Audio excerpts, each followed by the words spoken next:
Okay, so Popcorn Junkies, we're going to review Brittany Runs a Marathon, which is a darling at the Sundance Festival this year. We've caught it early in the UK, we've got a preview screening. I've got an Alice band on my head because I am so extraordinarily hot. Not in a sort of attractive way, but in a purely temperature way.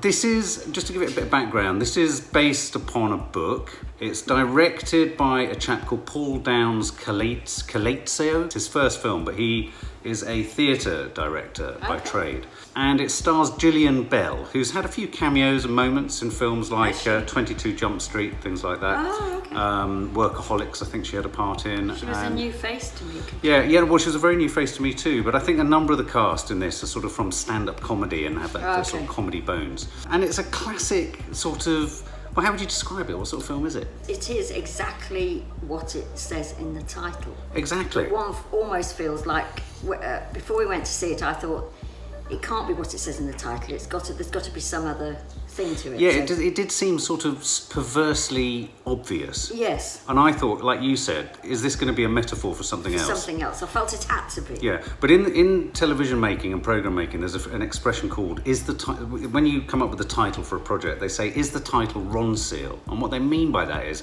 does the title explain what's in the tin? You know, is it so blindingly obvious that you've got no shadow of a doubt as to what else is going to be in this thing? And this is a bit of a Ronseal title, really, isn't it? Because it literally is a film. Yeah, it's a film about a woman called Brittany who runs a marathon. Yeah. And that was a bit odd, but I think in a weird way, that simplicity and the simplicity of the title and the plot, for me, was its virtue, in a sense. And very unusual in the current times, because you're always expecting sort of something not quite to mean what it means, to mean something else. Yeah. I mean, the subtext of this, and if one is looking for a subtext, but it's quite important, is that she is doing it for health reasons. Yes. She is a slightly overweight woman who's got a lot of health problems. I mean, she doesn't think she can do it for a minute. She's got lots of sort of jobs that she does, and she's a sort of no-hoper a bit. Well, they establish her as a sort of classic woman in her, I don't know what she is, late 20s, early 30s. You know, going out drinking. Yeah. She's an usherette, is she? Yeah, in an off-Broadway theatre. Yeah. She's making ends meet. She doesn't have a lot of money. She goes out drinking at the weekends. She's got aimless. She's got an aimless sort of professional life and living life. She lives with a friend who's an aspirant Instagrammer, isn't she? Influencer. With all the sort of fakery and sort of you know, lack of depth that kind of entails. Exactly. Yeah. And then she goes, and I like what you're saying, and then she goes to a doctor. What I really liked about this film was it starts to deal with, and I sort of breathed a sigh of relief when I realised what the catalyst for change was a visit to the doctor. I know.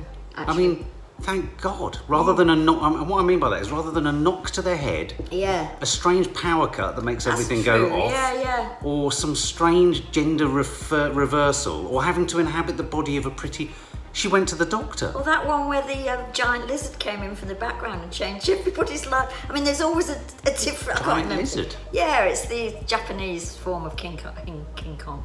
What we're both saying is that it's just refreshing to get. Well, it's refreshingly simple. Yes. It was refreshingly simple. So, you know, not only was she a girl with no aim and no ambition, and rather than there being a knock to the head, she was just ordinary, and she was funny. And I think did you think they overused the idea that she's sort of that thing that slightly overweight women are always funny? Possibly, but because she is so funny from the moment we see her first, I mean, we're introduced to her almost in the middle of a joke, aren't we? Yeah. And the fact that she takes us with her, and it's very surreal in a way. So, and you think very quickly, oh my God, this woman's really funny. Yes. So, I might have thought that if they didn't sort of introduce the whole thing so well. Right, because me and Maddie watched the trailer briefly, and when I saw the trailer, don't be put off by the trailer. I think it's a really bad trailer. Oh. I think makes it look really obvious, really simple. I mean, we're saying it is, but it's simple in a slightly more sophisticated way. Yeah. It just looks really sort of one note, whereas actually, when it started, I was thinking this is going to be one note, but quite quickly I realised, well, it's several notes, and it's on one subject matter, and it's not. What I loved about it was it wasn't ashamed of the fact that it was just going for one simple story. What did you think of her flatmate? Yeah, well, sort of... The Instagrammer. Yeah, you're introduced slowly to the fact that she's completely, what's the word? Shallow. Shallow. She's totally shallow. Yeah. And, obsessed with likes. I mean, for me, there's a lot of in-jokes there for social media. Yeah. You know, the sort of aspirant Instagram, the kind of Instagram I'm not. Yeah. There's also another woman that lives in the same building, though. Yes. Well, she becomes one of her literal running mates. She does, but we've no idea of that in the beginning. No. She seems to be the very antithesis. Absolutely. She's posh. She's health conscious. She's hot, like me. She's hot, not in the usual way of hot. And Brittany doesn't like her at all, really, at all. What I liked about Brittany's character, which is, I thought, a real truism about anyone who has low self-esteem. I mean, let's face the facts here. You know, unless you have a medical condition, usually one is overweight or one overindulges in anything because one has a lack of self-confidence, self-esteem, etc., etc. Now, some people can be very can accept the sympathy and bring the sympathy on and want the sympathy for their condition, or, you know, when they get sympathy from people, they luxuriate in it and wallow in it and take it. What I liked about her character is that other side of the sort of compulsive behaviour person, which is that she always held it at arm's length. So whenever anyone reached out to be kind to her, she would sabotage the situation or push them away. Like she went on that really nice date with that guy and she didn't want it to happen. And you know, so she was, you know, and I thought it was it felt quite true, the idea that, you know, there are lots of young women and young men who don't feel worthy of whatever it is someone's offering them, if it's ever kind.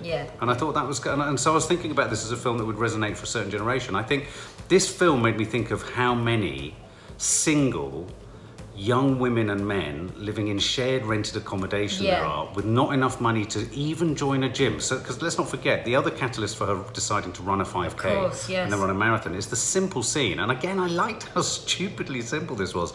It's so expensive to join a gym. And she says, but I could go out there and do it for nothing. Which is what we all say to ourselves when we join gyms. But we still join gyms. And so she takes it upon herself to go out and run, doesn't she? Yeah, she does. And so, you've got this neighbour that you've just mentioned. I liked her. What did you think? She was played by Michaela Watkins. What did you think of her? The ex-heroin addict.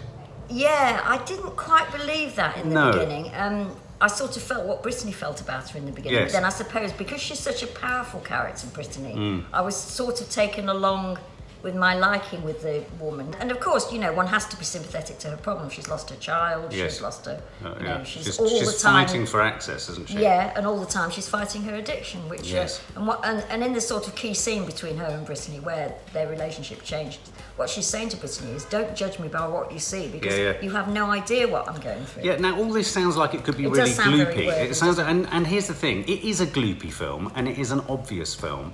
But it's like, one of the things I said to you when we came out was, I wish when we got really mainstream sort of morality tales out of Hollywood, they were all like this. Because whilst this was sort of on message, it was politically correct, it was right on, all that kind of stuff, it also knew when to just sort of be a bit sort of, you know, what's the word? Not salacious, it was a bit sort of avant-garde with its humour, or a bit off the wall with its humour. It wasn't afraid. So politically not correct. So politically correct, exactly. And I thought a lot of the comedy in this film obviously most of the comedy comes from Jillian Bell. She is absolutely brilliant. She's a fine. It also comes in her other potential love interest towards the end of the film, comes from an actor called Utkarsh Ambudkar, who plays, because she takes on this job, doesn't she, of house sitting for pet owners. Oh, God, So she's the daytime house sitter of the pets, but she intercepts this guy who basically lives there all the time because he's the night pet sitter. It makes you wonder if that is a thing in New York. I think it is a thing. I think it is a thing. It might be a thing in London. Well, I think it is a thing here. People do sort of babysit your dogs. They dog sit your dogs, but they look after them. But so this idea that they're living in it, and so this really neat little, you know, it's almost like a parable, wasn't it? Where they would, but effectively these two were thrown into each other's laps in someone else's house. Unlikely companions you can possibly think and she hated him to begin with. She can't stand it.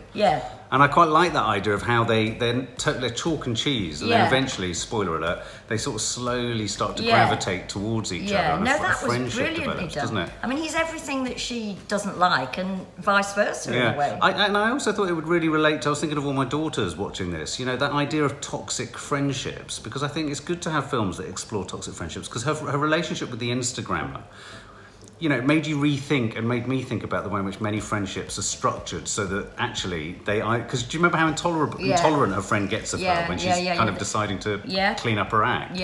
And I thought it was good in that. The moment you step outside your prescribed role in that relationship, then it falls down. Yeah. It's a bit like siblings and whatever. It's that sort of Reminded me a little bit of Animals, that film, you know, when she decides to get married and her friend doesn't want her to. And it's less about the friendship. I thought it was better done than Animals. Yeah, I did too. It's less about friendship, but the friend is making it about friendship. It's more about what the friend wants and needs and doesn't want you to do. And the fact that it's always been like that and it's on her terms. Exactly, absolutely. I thought it was good on all of that. I tell you what, I really liked. There was a scene where she started to run, and I often talk about this with Nadia. Yes. The first time when I started running, I was so self-conscious, and I was a bloke. I was so self-conscious going out and running, and it sounds ridiculous, but going from a walk to a run is a really self-conscious moment. It's quite a symbolic moment. It's a little bit like walking as a baby.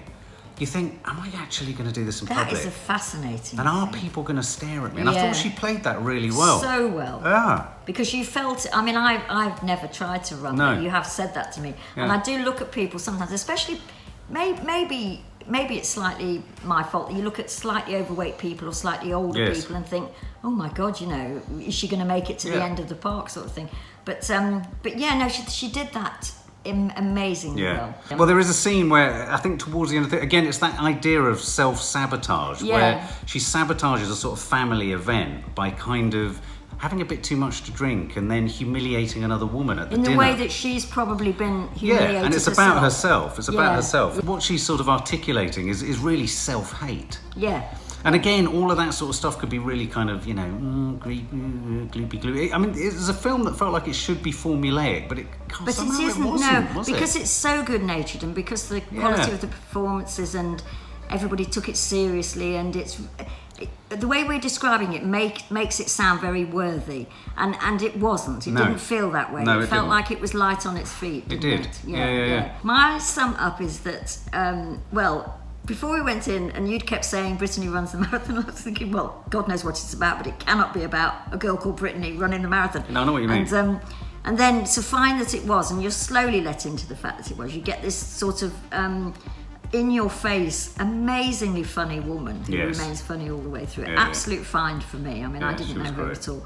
And then you get this sort of story of her developing as a person and starting to be, you know, I mean, it's brilliant in that without being up itself. I thought it was very realistic and very relatable. I think a lot of young adults, men as well, because I think they could really relate to the Utkarsh Ambudkar character, the guy that's also babysitting the dogs. Yeah. There was a real purchase in this film for men and women. So whilst the title is Brittany Runs a Marathon, I really identified with her circumstances and her situation, but I also really identified with it from a young person's perspective. I think I was reminded in a very light-hearted way of the limitations of choices for young people. Yes. And how easy it is when you have so few choices to just sort of treat your body terribly and treat yourself terribly by drinking and overindulging. And it's not just one sort of trajectory in the sense of Brittany exercises, gets fit, runs the marathon and finishes. It's not that. No, it's not. So in that sense, it wrong-foots you, but in a good way. Yeah. Well, it literally wrong-foots you because she breaks her foot, doesn't she, or something at one point. Exactly. I mean, it's very authentic in that you have those false starts where she starts and gives up and starts and gives up. A score out of 10, I would give it. What would I give that film? 8.9. 8.9? No, that's nearly 9, isn't it? Yeah, No, 7.9. 7.9. I can see you trying to negotiate the whole decimal system there. The whole number universe. I strangely and perversely, at the end of this film, excuse me, dripping. At the end of this film, I leant over to my mum in the screening room and I said, I've decided what I'm going to do to celebrate my 50th birthday. And of course, she runs the New York Marathon. And I thought, I'm going to try and enter and run the New York Marathon for my 50th. And that's my challenge. I found this film very inspiring. Yeah. I found it very motivating. And once I'd accepted that, as you rightly say, it wasn't a film about a lot more than Brittany running a marathon. Yeah. Which, at first, I thought this is going to be a crushing disappointment. Yes. I'd seen the trailer, I'd gone in thinking I kind of know what I'm going to get. The strength of Jillian Bell in those first 5 to 10 minutes. Now, it's just been released in America, and its per-screen gross is the highest of the weekend. So the rumour mill sounds like it could get great word of mouth, and this could do really well. Yeah. Deservedly so, I think. It's very entertaining. A certain crackle really creeps in, I think, when she starts to rub up against, quite literally, the male guy who's in the house that she's dog sitting with, played by Ambudkar. Yeah. He's an absolute find. I mean, I thought he was brilliant comic timing, very sort of, spliff smoking, chilled, but nice with it. And there's no judgments being made in this film about the choices that these young adults have made. No. It's like there is a chance to change things. You're not just, how many films will, if you're a spliff smoker, you're kind of damned. There's none of that shit going on. This is just real, it's authentic. I'm sure New Yorkers will relate to it massively. But I think Londoners will relate to it massively, or anyone in an urban setting, or anyone who kind of wants to get fit. And the biggest boon for me was that no one took a knock to the head. There wasn't some magic ridiculousness in this. It's just like, fucking hell, deal with it sensibly. She goes to the doctors. She tries to tap him up for some slimming pills. He says no. He said, get out on the road. You need to lose 55 pounds. Nice and simple. So refreshing. Yeah. As I say, if this could be your mainstream fodder all the time, I'd be very happy. It is mainstream in its intent, but it's funny. I'd probably give it... Mainstream with an edge, I'd say. Yeah, mainstream with an edge, absolutely. A bit like my Alice band. Yeah. I'd give it... You gave it 7.9. I'd probably give it 7.5. Oh, yeah, so about we're not the same. that different. Yeah, no, it's well worth checking out, and it's a great movie to see with your friends. For more film and family fun, don't forget to click the subscribe button and make sure to click the bell to never miss an update.